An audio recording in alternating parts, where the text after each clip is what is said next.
नमस्कार।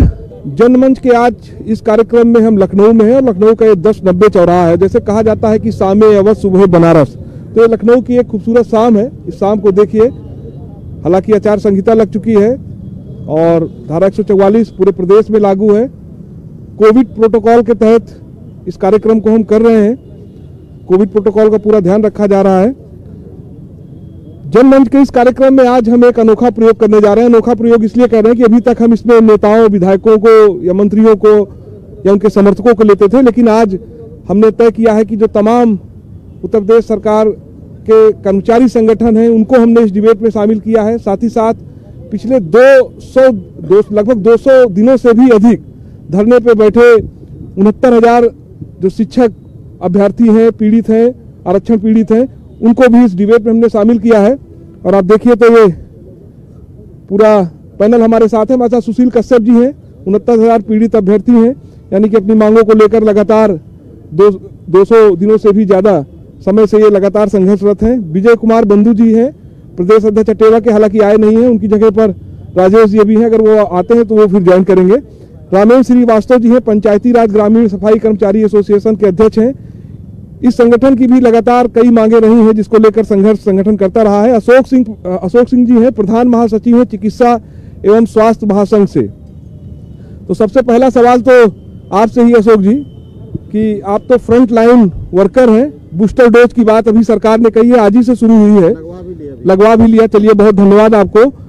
फूलों से वर्षा की गई थी, अब क्या दिक्कत आ रही है? अब सरकार से क्या नाराजगी है भाई आप लोगों की? देखिए, सरकार से नाराजगी एक हो तो बताएं। सरकार से नाराजगी की लाइन लगी हुई है।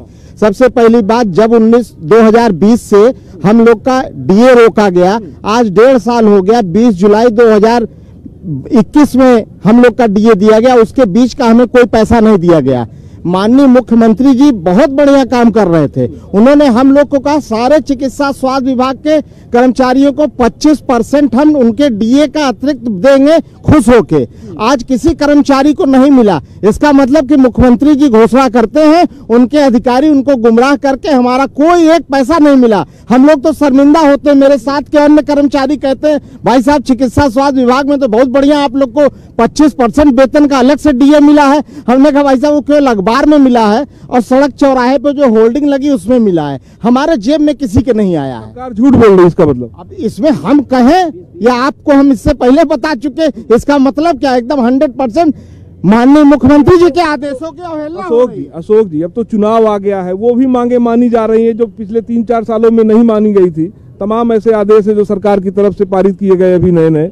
सर, ये तो बिल्कुल आदेश था, मात्र केवल 3 महीने के लिए 25% देना था। अप्रैल, मई, जून 3 महीने के लिए, और 1 महीने का भी पैसा नहीं दे गया। वो 25% बजट, हमें तो लगता है हमारे ऊपर बैठे हुए अधिकारी लोग कहीं गोलमाल है, जैसे NHM घोटाला, दुनिया का घोटाला हमारे विभाग में हुआ, वैसे ही कर बैठे होंगे। चलिए, सरकार से नाराजगी आपकी समझ में भी आती है। रामेंद्र श्रीवास्तव जी हैं, सफाई कर्मचारी एसोसिएशन से, पंचायती राज विभाग से हैं। रामेंद्र जी, इतना बड़ा एसोसिएशन है आपका, संगठन है आपका, पूरे प्रदेश भर में जो भी सफाई कर्मचारी हैं पंचायती राज विभाग की तरफ से आपसे जुड़े हुए हैं, और शायद मुझे लगता है कि सफाई कर्मचारियों का बहुत बड़ा योगदान है शहर को साफ रखने में, अधिकारियों के ऑफिस को साफ रखने में, लेकिन इसके बावजूद आखिर नाराजगी क्या है आपकी? उत्तर प्रदेश में पंचायती राज विभाग के लगभग 1 लाख कर्मचारी राजस्व गाँव में कार्य कर रहे हैं। जब कोविड-19 आया, कोविड-19 में पंचायत के सफाई कर्मचारियों को एक अहम जिम्मेदारी दी गई। कर्मचारियों ने पूरी ताकत के साथ सरकार के साथ कंधे से कंधा मिला के काम किया, लेकिन कर्मचारियों के प्रति सरकार का कोई रवैया ऐसा नहीं रहा है जो कर्मचारियों को अच्छा लगा हो, कर्मचारियों को कुछ मिला हो। और आज 2019 से लेकर के आज तक उत्तर प्रदेश सरकार में एक बार केवल वार्ता हुई है अपर मुख्य सचिव पंचायती राज जी के यहाँ, और जबकि सफाई कर्मचारियों की जो 2008 से लेकर के अब तक पदोन्नति हो जानी चाहिए नहीं हुई।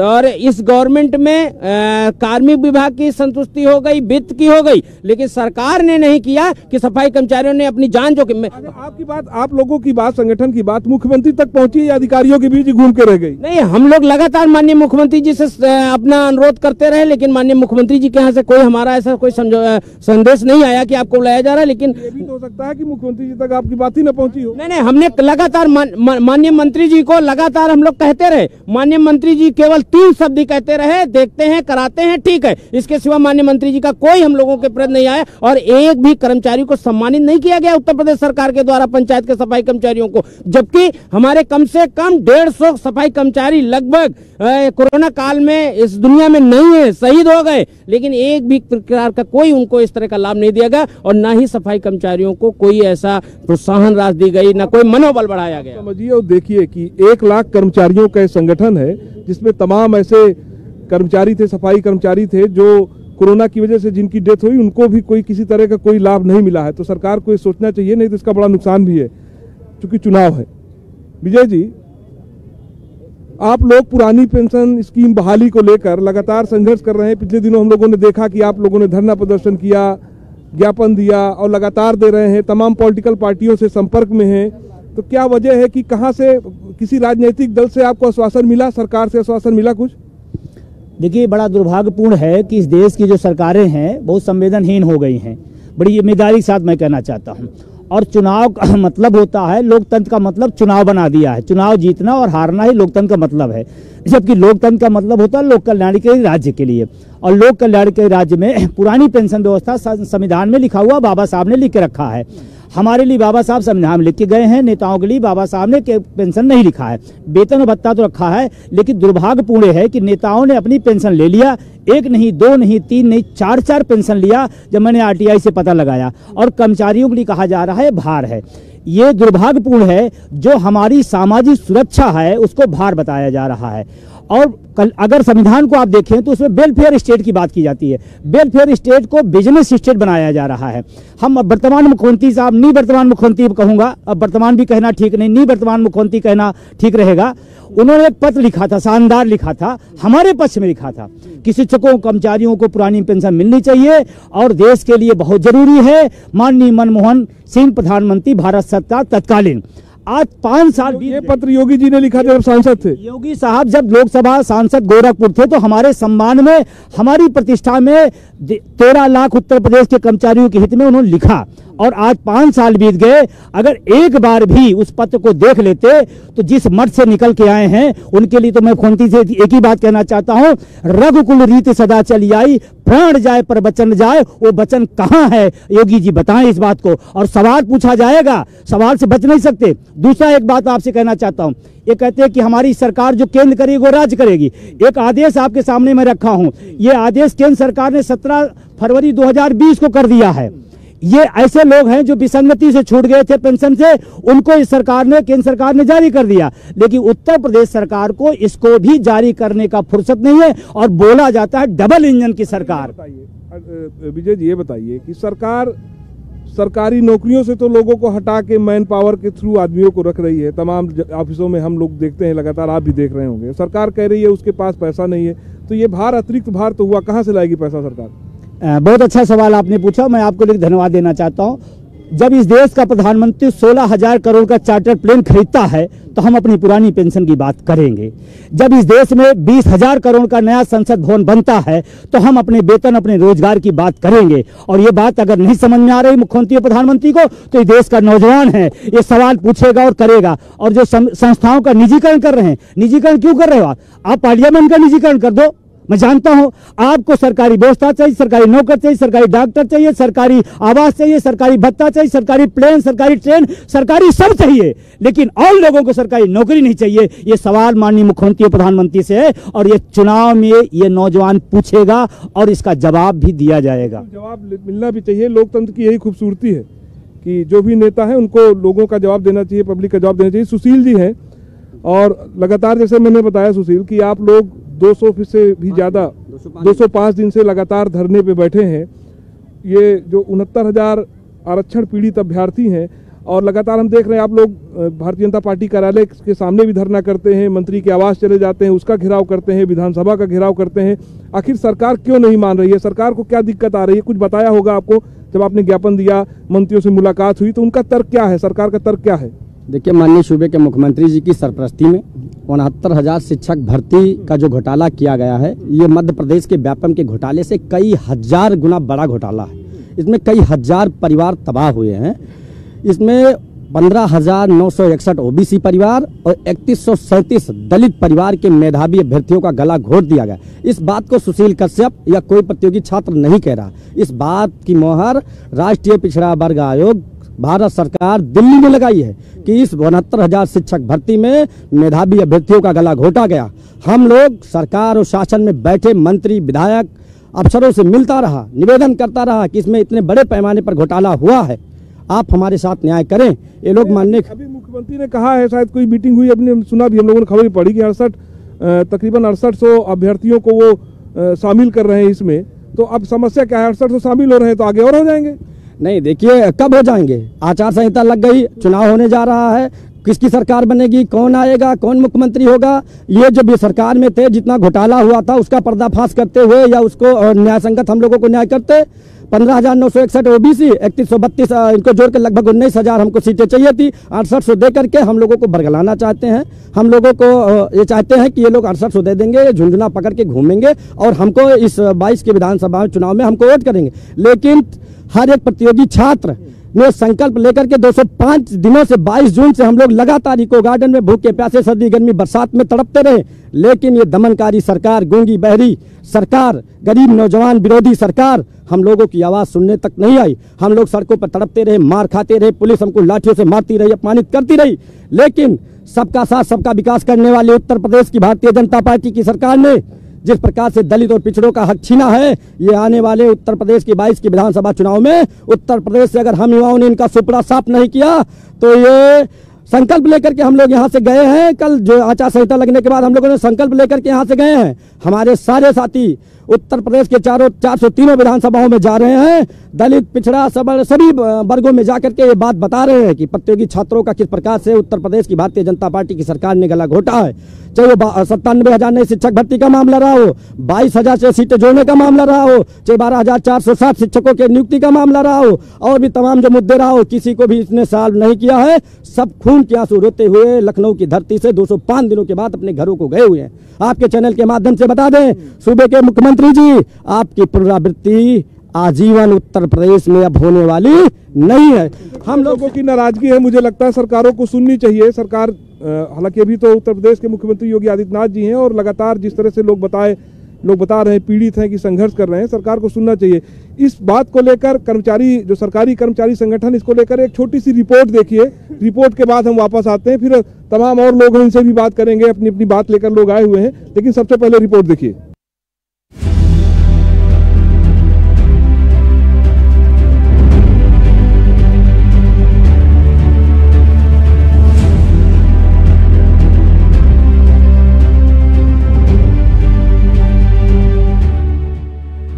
करोड़ से ज्यादा की जनसंख्या वाला राज्य उत्तर प्रदेश अपने विधानसभा चुनाव की तैयारियों में व्यस्त है।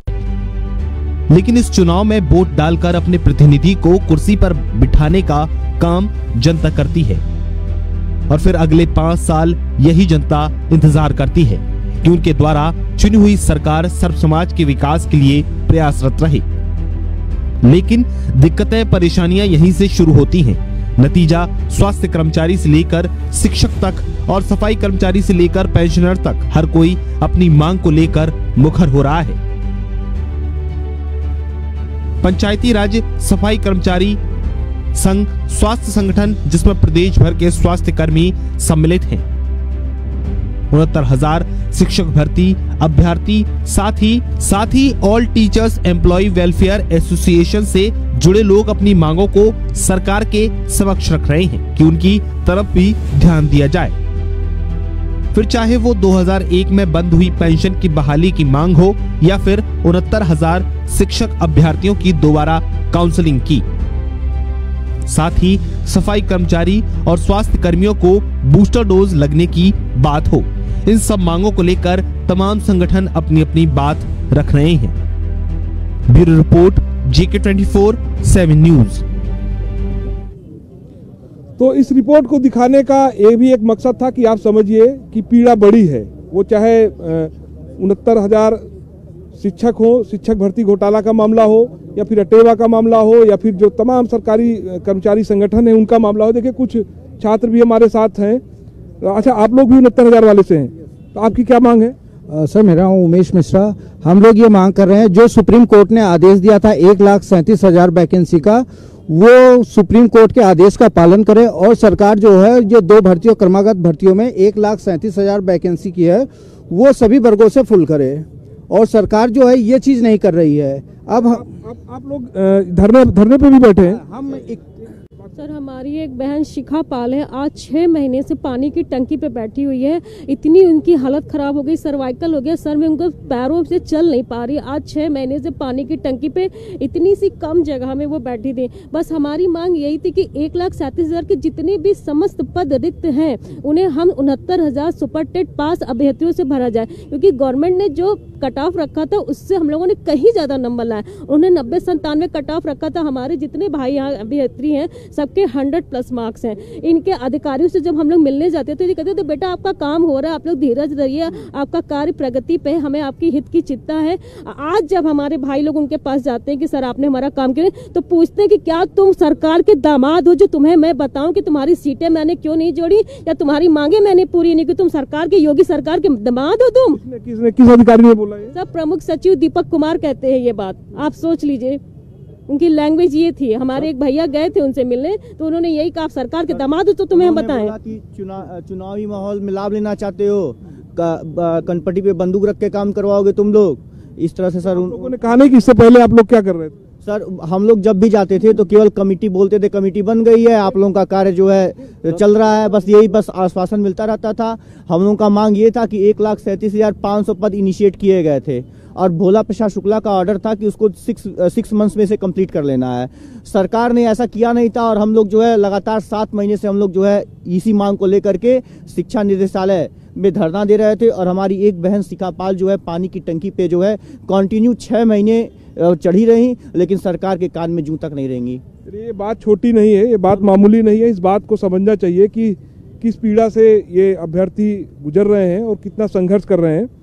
राजेश जी हमारे साथ है। राजेश जी, निजीकरण को लेकर आप लोग पिछले दिनों आप लोगों ने कई प्रदर्शन किए, तो क्या किसी ने मांग सुनी आपकी बात मानी सरकार ने? निजीकरण पर आज की जो वर्तमान सरकार है, पता नहीं उसको किस बंदे ने बुद्धि दे दी कि इस देश का जितना भी सरकारी संसाधन है सब आप निजीकरण कर दीजिए। जबकि यही आप देख रहे हैं कोरोना वॉरियर्स, ये हमारे जो चिकित्सा विभाग के कर्मचारी हैं, चाहे ये डॉक्टर्स हो, चाहे पैरामेडिकल्स हो, चाहे हमारे सफाई विभाग के कर्मचारी हैं, चाहे हमारा वो आपका छोटा सा छोटा पुलिस का जवान हो जो इस सड़क पर जिसने 24 घंटे कोरोना काल में ड्यूटी की, ये सभी सरकारी कर्मचारी थे। अगर आप प्राइवेटाइजेशन की बात करें तो आप देखिए कौन सा प्राइवेट डॉक्टर उस दिन मौजूद था। सारे के सारे नर्सिंग होम, सारे के सारे सरकारी अस्पतालों को छोड़ करके जितने भी प्राइवेट डॉक्टर थे सभी की दुकानें बंद थी। किसी को भी कोई भी प्राइवेट डॉक्टर उस समय अवेलेबल नहीं था, सिर्फ वही हमारे बेचारे सफाई कर्मचारी और हमारे जितने सरकारी डॉक्टर्स और यही लोग थे। तो अगर ये लोग काम नहीं कर रहे थे तो फिर क्या इन लोगों की वजह से आप पूरी की पूरी व्यवस्था को ही खत्म कर देंगे? यार, रेल बेच दिया आपने, एयरपोर्ट बेच दिया।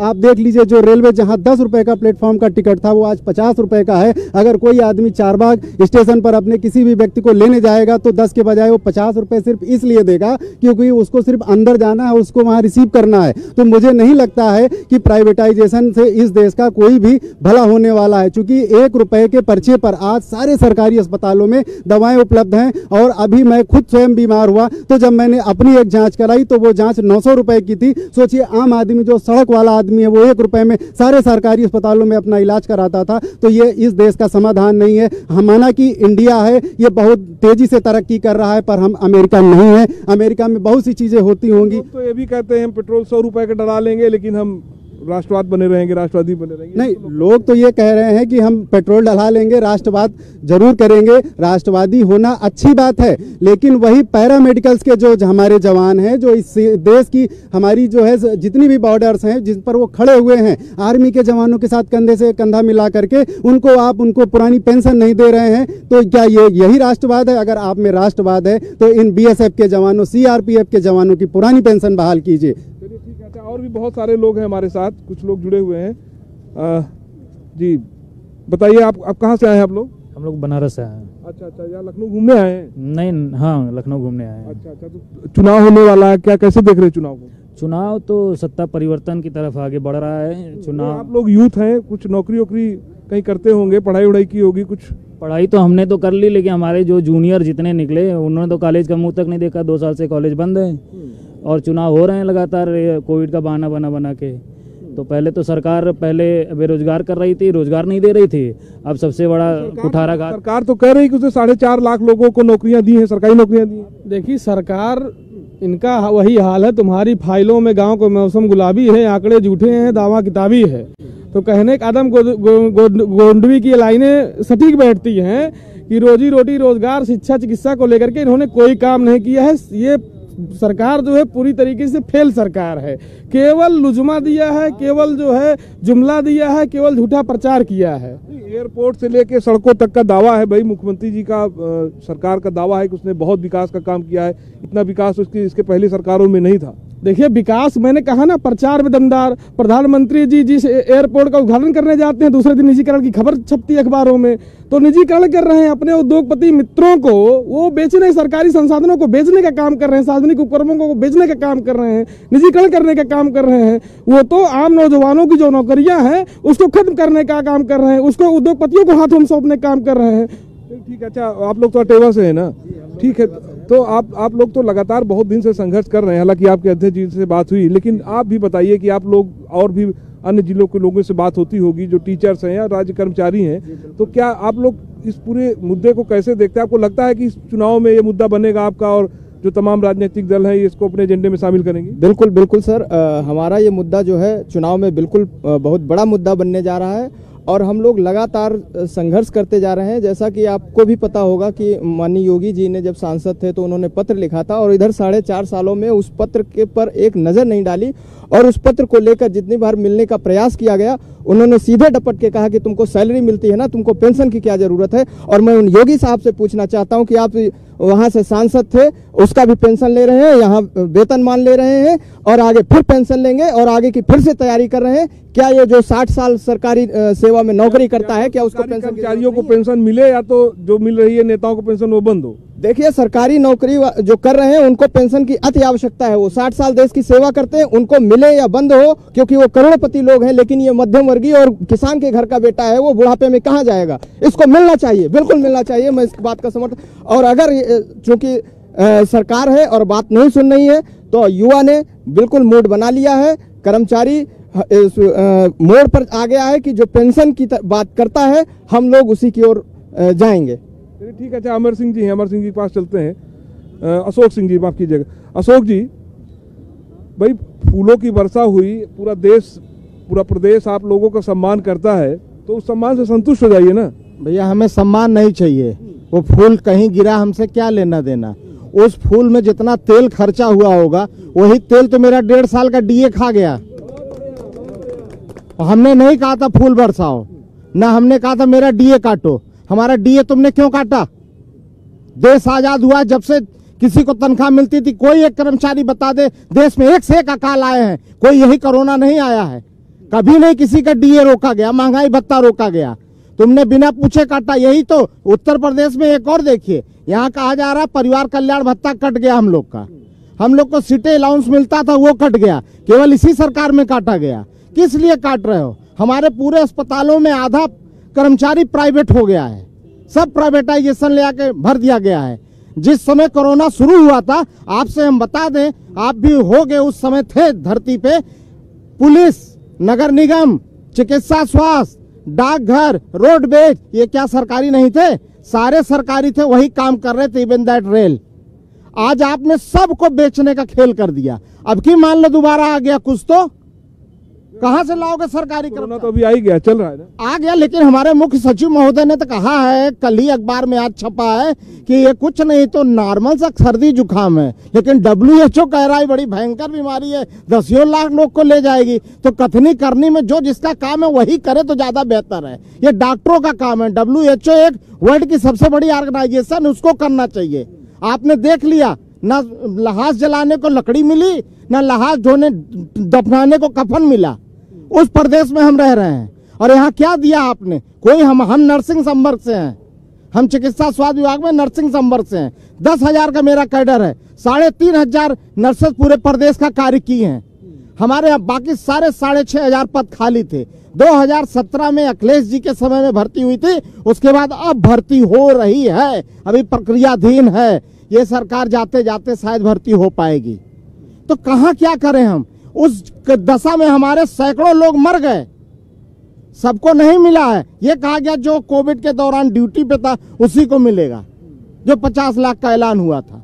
हम लोग क्या क्या बोले। और आप अभी पूछ रहे थे, हमारे बगल में खड़े हैं हमारे कर्मचारी नेता रामेंद्र जी, इनसे आप पूछ रहे थे कि आप लोगों ने क्या मुख्यमंत्री तक सूचना पहुंचाई। मान्यवर, मैं मुख्यमंत्री नहीं, माननीय मुख्यमंत्री जी का पूरा प्रशासन चला रहे हैं इस समय। जो अपर मुख्य सचिव गृह हैं, उन्होंने 11 बजे रात में बुलाया था हमें समझौता के लिए। मैं सुबह गया हूं, मेरे साथ जो टीम गई थी सारे लोग यहाँ मौजूद हैं। हुआ नहीं क्या? समझौता हुआ, मांगे मान लिया, लेकिन हमारा काम कुछ नहीं हुआ। 25% हमारा मांग केवल ये मान लिए जो मेरा ट्रांसफर कोरोना काल में कर दिया था। तो मैंने कहा इस कोरोना काल में जब मेडिकल वालों को कोई घर किराए पे नहीं दे रहा है, उस परिस्थिति में आप ट्रांसफर क्यों कर रहे हो? तो हमारा ट्रांसफर केवल चिकित्सा स्वास्थ्य विभाग का रोक दिया, बाकी 5 मांगे हमारी थी, कुछ नहीं दिया उन्होंने। कैडर रिव्यू था, 25% डीए था, कुछ नहीं उन्होंने दिया। ठीक है। रामेन जी हैं, रामेन जी, चुनाव करीब है, आप लोगों का 1 लाख लोगों का संगठन है, बता रहे हैं 1 लाख सफाई कर्मचारी हैं, तो क्या इसीलिए आप लोग आंदोलनरत हैं क्या कि शायद अब पॉलिटिकल पार्टियों की, सरकारों के सर पे जू रोएंगे और वो हमारी बात समझें? देखिए, हम कोई आंदोलनरत नहीं हैं। हमने हमेशा सरकार के आदेशों का पालन किया है। उत्तर प्रदेश में सफाई कर्मचारी छोड़ दीजिए, उत्तर प्रदेश में जितने भी राज्य कर्मचारी हैं, किसी भी राज्य कर्मचारी की 5 वर्ष की जो भाजपा सरकार चली है, किसी भी राज्य कर्मचारी की एक मांग बता दिया जाए कि ये पूरी हो गई है। कैशलेस में भी जो बाधा आई वो भी नहीं पूरी हो पाई। जो डीए हुआ, आपने 2 तरह का भेदभाव कर दिया। सचिवालय का एक भत्ता बहाल कर रहे हैं, कर्मचारियों का नहीं कर रहे हैं। और जो मतलब 52-56 विभाग जितने प्रदेश में चल रहे हैं, एक भी मांग, केवल क्या होता है, वार्ता होती है, वार्ता में तय हो जाता है, ये आपकी सहमति हो गई। जब भाई वार्ता में सहमति हो गई, बड़े बड़े अफसर उसमें बैठ रहे हैं, सहमति कर रहे हैं, तो उसको क्रियान्वयन क्यों नहीं किया गया? क्रियान्वयन इसलिए नहीं किया जा रहा है क्योंकि कर्मचारियों को अलग अलग दिशा में देखा जाता है। उत्तर प्रदेश में भारतीय जनता पार्टी के माननीय मुख्यमंत्री योगी आदित्यनाथ जी, अच्छा, लोग कहते हैं अच्छा काम कर रहे हैं, हम भी मान रहे हैं कि अच्छा काम कर रहे हैं, लेकिन कर्मचारियों के लिए क्या काम हुआ? अटेवा के प्रदेश अध्यक्ष जो आदरणीय विजय बंधु जी बगल में हैं, इन्होंने एक नहीं 10 पत्र लिखे। सफाई कर्मचारी संघ के प्रदेश अध्यक्ष ने 10 पत्र लिख दिए, अन्य संगठनों के पत्र लिखे, लेकिन कभी छोटे संगठनों से माननीय मुख्यमंत्री जी ने 10 मिनट क्या 2 मिनट का समय नहीं दिया कि हम क्यों मुख्यमंत्री जी के पास जा रहे हैं। हम इसलिए जाते हैं कि जब नीचे अपर मुख्य सचिव साहब नहीं सुन रहे हैं, मुख्य सचिव साहब नहीं सुन रहे, तभी तो हम मुख्यमंत्री जी के पास जा रहे हैं। लेकिन ना तो वहां समय मिला और न जो यहाँ पर क्रियान्वयन हुआ। जो हमारी कार्यवृत्ति तय होती है, बड़े बड़े संगठनों में तय कर दी जाती है कि आपकी 14 मांग है, 14 मांग में ये 7 हम सहमत हो गए, 5 पे नहीं सहमत। जिस पे सहमत हुए वही आज तक क्रियान्वयन नहीं हुआ। दूसरा जो कोविड का मामला है, कोविड के अंतराल में पुलिस विभाग, सफाई कर्मचारी, डॉक्टर और आप जो बगल में स्टाफ हैं, सारे लोगों ने मिलकर के अपनी जान की बाजी लगा दी और सैकड़ों लोग, मुआवजा सबको सरकार ने दिया, तो कहाँ मुआवजा मिला? जो आप 50 लाख की घोषणा की है उसमें भी 2 तरह की बात थी। पंचायत निर्वाचन हुआ, आपने कहा जो पंचायत निर्वाचन में निर्वाचन के दौरान हुए उन्हें 30 लाख मिलेगा, जो कोविड में दौरान हुए उन्हें 50 लाख मिलेगा, 2 तरह की बात। और जो पंचायत निर्वाचन में जैसे मान लीजिए किसी को कोरोना हो गया और वो एक्सपायर हो गए, अब वो डॉक्टर रिपोर्ट नहीं दे रहे, वो कह रहे हैं कि आप मृतक नहीं हुए, कोरोना है ही नहीं आपको। तो ये तो विसंगति कर दिया है, इसलिए कर्मचारी उत्तर प्रदेश का पूरी तरह नाराज है। चलिए विजय जी हैं, विजय जी, कई स्टेट ऐसे हैं जहां पे पेंशन स्कीम, पुरानी पेंशन स्कीम योजना है, कर्मचारियों के लिए पेंशन दी जाती है, लेकिन कई ऐसे स्टेट भी हैं जहां पे इस तरह का प्रावधान नहीं है। वो शायद उसकी वजह यही होगी कि सरकारों के पास उतना पैसा नहीं है। तो आप लोग क्यों नहीं मान जाते हैं? देखिए, एक तो ये पूरे देश के लोगों से झूठ बोला जा रहा है, पैसे की कमी है। पैसे की कोई कमी नहीं है। मैं बहुत जिम्मेदारी से कह रहा हूँ, अगर पैसे कमी होती तो नेताओं की रैलियां हो रही, 1-1 घंटे की रैलियां, करोड़ों रुपए खर्च हो रहा है। इसी देश का पैसा, पैसे कोई कमी नहीं है, पहली बात है। भारत में पूरा इकलौता एक राज्य है पश्चिम बंगाल, जहां आज भी पुरानी पेंशन दी जाती है। तो माननीय योगी साहब से पूछना चाहते हो, क्या आपकी अर्थव्यवस्था, जो आप अभी तमाम विज्ञापनों में देखा कि भारत की दूसरी अर्थव्यवस्था उत्तर प्रदेश हो गई, तो क्या पश्चिम बंगाल से आप पीछे हैं? अर्थव्यवस्था आपकी जब अच्छी हुई है तो कर्मचारियों को क्यों नहीं दिया जा रहा? एकमात्र राज्य पश्चिम बंगाल दे सकता है, और पश्चिम बंगाल दे सकता है तो उत्तर प्रदेश सरकार क्यों नहीं, केंद्र सरकार क्यों नहीं? दूसरा एक सवाल और आपसे करना चाहता हूँ, माननीय अभी 403 विधायक अब रिटायर हो जाएंगे, सबके सब पेंशन भोगी हो गए और सब करोड़पति हैं, सबके सब पेंशन भोगी हो गए, लेकिन कर्मचारियों को नहीं मिलेगा। माननीय मुख्यमंत्री जी 4 बार सांसद, 4 बार के सांसद का पेंशन लेते हैं और यहाँ एमएलसी हैं उसका वेतन लेते हैं। दुनिया का इकलौता देश भारत है जहाँ के माननीय एक साथ वेतन और पेंशन लेते हैं, ये पूरा दुनिया की इकलौता उदाहरण है। तमाम राजनीतिक दल उनसे क्या मांग क्या है आपकी? मेरी मांग ये है कि जो चुनाव सामने आया है, चुनाव होना चाहिए रोजगार पर, शिक्षा पर, स्वास्थ्य पर, लोगों के भलाई पर होना चाहिए। लेकिन देख रहा हूं चुनाव को जब भी मोड़ आता है तो चुनाव को गैर मुद्दे पर घुमा दिया जाता है। और इधर जितनी भाषाएं, हम लोग पढ़े लिखे लोग हैं, ठीक है आप मुख्यमंत्री हो, कोई मंत्री होगा, लेकिन इस देश का जो नौजवान पढ़ा वो भी देख रहा है आप किस बात की कर रहे हैं। कल ही तब एक टीवी चैनल में डिबेट में बोला गया, क्या बोला गया, हमको किस दिशा में लेना जाना चाहते? अरे नौजवान रोजगार मांग रहा है, रोजगार की व्यवस्था दो, उसका रोड मैप दिखाइए आप। चिकित्सा का जो हालात था कोरोना टाइम में सबने बता दिया, उस हालात को देख करके रोए खड़े हो जाते हैं। जिस देश में हम चादर नहीं दे पाए, हम लकड़ी नहीं दे पाए, ऑक्सीजन नहीं दे पाए, अस्पताल, और मैं आप बड़ी जिम्मेदारी का, कोरोना से लोग उतना नहीं मरे, मैं फिर भी कह रहा हूं कोरोना हमारे लिए दुखदाई था, लेकिन कोरोना से उतना लोग नहीं मरे जितना लोग अव्यवस्था से मरे हैं। इस बात की जिम्मेदारी सरकार को लेना पड़ेगा। और रही बात इस सरकार का, अगर निचोड़ में बताऊं आपको, इस सरकार बहुत खूबसूरत सरकार है, एक लाइन में सारी खूबसूरती आ जाती, पर्व मनाते चलो, पर काटते चलो, हर चीज का पर्व मनाओ, हर चीज का पर्व मनाओ। और उस समय पर मना रहे थे जब लाशें नहीं गंगा नदियों बह रही, तब पर्व मनाया जा रहा था। हर चीज का महोत्सव, लाशों का महोत्सव, ऑक्सीजन कमी का महोत्सव, ये महोत्सव कब तक चलेगा? और मैं सरकारों से कहना चाहता हूं, थोड़ा सा बैक आइए और अपनी चीजों को चिंतन करिए, जो मुद्दे हैं उस पर आइए। ये देश का 24 करोड़ प्रदेश का जनता रोजगार, शिक्षा, व्यवस्था मांग रही, उसकी तरफ चलना पड़ेगा। सुशील जी, क्योंकि समय बहुत कम है, हम चाहते हैं आपकी बात एक और आए, आखिरी बात, क्योंकि अब आप लोग तो जो धरना दे रहे थे, लगभग आंदोलन कर रहे थे, सब लोग घर वापस चले गए आचार संहिता की वजह से, लेकिन अब आप और क्या कहना चाहते हैं? क्योंकि कहने को तो आप 200 दिन से कह रहे हैं, लेकिन आपको क्या उम्मीदें हैं आगे, जो भी सरकार आएगी या जो भी राजनीतिक दल हैं उनसे क्या क्या उम्मीदें हैं आपको? हमारा संदेश है, हम कहना चाहते हैं कि हमें धर्म में मत उलझाओ, जरा रोजगार कहाँ है, हम प्रतियोगी छात्रों को ये बताओ। हम लोग धर्म के नाम पर वोट नहीं देने वाले हैं, हमको रोजगार चाहिए, नौकरी चाहिए, जीविका का साधन हमको मुहैया होगा, हम लोग उसी के साथ रहेंगे। हम लोग बहुत तरीके से भूख हड़ताल किया, सड़कों पे प्रोटेस्ट किया, जो भी हमारे पास साधन थे उस स्तर से हमने प्रयास किया कि माननीय सूबे के मदनांध गंजेड़ी मुख्यमंत्री जी हमारी बातों को सुन लें। दीप शिखा पाल हमारी बहन 200 फीट टंकी पर बैठी हुई है, क्या इतने निरंकुश शासक को ये नहीं दिखाई दे रहा है या नहीं सुनाई पड़ रहा कि 206 दिनों से वो बैठी हुई है? उसकी पीड़ों को नहीं सुनना चाहिए? एक कैसे मुख्यमंत्री हैं? ये 68,500 की हमारी एक उत्तर प्रदेश में शिक्षकों की भर्ती हुई थी, उसमें near about 40,000 he BTC DElEd के भर्ती क्वालिफाई हुए थे, लगभग 27,000 सीटें चली गई थी। तो एनसीटीई ने बीएड अभ्यर्थियों को उसमें एलिजिबल किया और उनमें एंट्री कराई, तो परीक्षा कराई गई तो 1,40,060 कैंडिडेटों ने पास किए, जिसमें से 1,36,000 का जिला आवंटन करा करके 69,000 का रोजगार तो दिया, लेकिन अभी भी लगभग 40,000 ऐसे योग्य शिक्षक हैं जो सड़कों पर इनकी लाठियां और इनके पुलिस के बूटों को खाने को बेबस हो गए हैं।